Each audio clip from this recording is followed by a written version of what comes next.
Cooker की सीटी आज जैसे सर में बज रही हो। मालती ने गैस बंद कर दी, यहाँ तक फिक्र न किया कि दाल पकी है या नहीं। अपना हैंडबैग उठाया और गुस्से में दरवाज़ा बंद कर निकल गई। वह बस उस तंग फ्लैट से निकल खुली हवा में जाना चाहती थी। उसे अपनी मंजिल पता थी। कॉलोनी में पुराना नाना नानी पार्क था, जहाँ एक पुराना अमलतास का दरख्त था, जिस पर से चिड़िया की चहचहाट आती रहती थी, जिसे सुन उसका मन शांत हो जाया करता था। तेज रफ्तार कदमों से वह वृक्ष के पास पहुंची। दोपहर का वक्त था। उसे उम्मीद थी कि वह वहां अकेली होगी, पर जब पेड़ से कुछ ही दूर थी, उसे लगा आज का दिन ही खराब है। उसके प्यारे पेड़ पर किसी और ने कब्जा कर रखा था। कोई और चारा ना था। यह भी सच था कि पब्लिक पार्क था, कोई भी आ जा सकता था।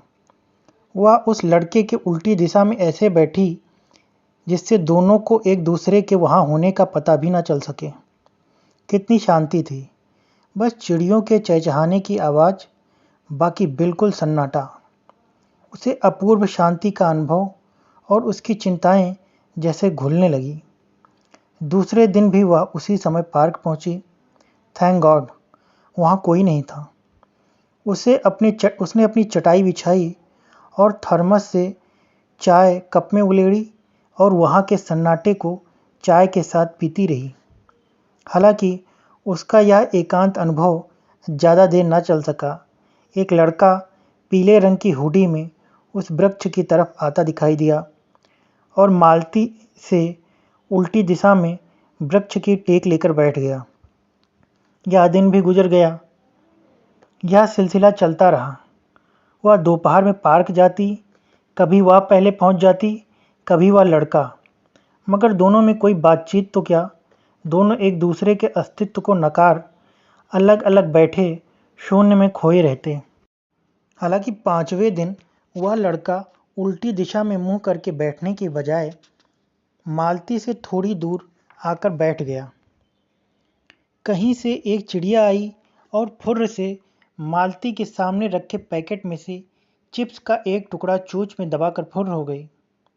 झेपते हुए एक दूसरे की तरफ देखा दोनों ने और मुस्कुरा दिए। आखिर बर्फ टूट ही गई।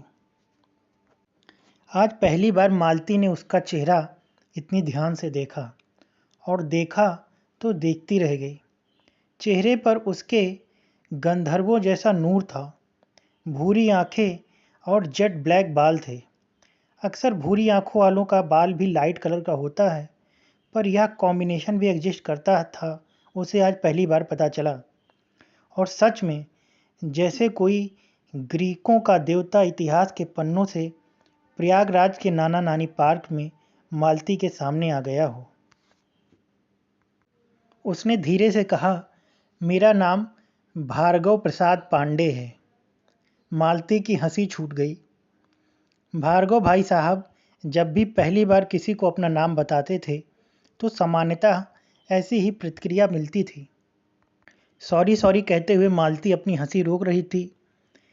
दरअसल नाम पुराने ज़माने का हो सिर्फ ऐसा ही नहीं था, बल्कि वह लिवाइस की वाश्ड जीन्स और एलन सॉली की बढ़िया पोलो टी शर्ट धारी प्रयागराज में लगभग पहले या दूसरे नंबर के वेल ड्रेस्ड इंसान लग रहे थे। उनकी पर्सनालिटी उनके नाम के साथ बिल्कुल मैच नहीं होती थी, इसलिए ज़्यादातर लोग उसका नाम सुन ठहाके लगाते ही थे। उस दिन इतनी ही बातचीत हुई और दोनों घर चले गए। हालांकि मालती पदार्थवादी या मटेरियलिस्ट नहीं थी, मगर उस दिन दोनों साथ ही पार्क से निकले और भार्गव भाई साहब जेट ब्लैक रंग की BMW में जब जाकर बैठे और मालती की तरफ देखा और ऐसा लगा जैसे कुछ कहना चाहते हों, मगर फिर दरवाज़ा बंद किया। कार साए से मालती के बगल से निकली तो मालती का मुंह पौने इंच तो खुला रह ही गया। वह कार थी ही ऐसी मनमोहक और लुभावनी।